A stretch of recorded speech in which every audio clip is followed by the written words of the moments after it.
cut my life into pieces. This is my last resort. Suffocation, no breathing. Don't give a fuck if I cut my arm bleeding. This is my last resort.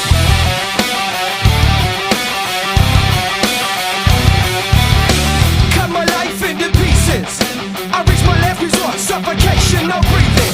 Don't give a fuck if I cut my arm bleeding. Do you even care if I die bleeding? Would it be wrong, would it be right? If I took my life tonight, chances are that I might. Mutilation out of sight, and I'm contemplating suicide.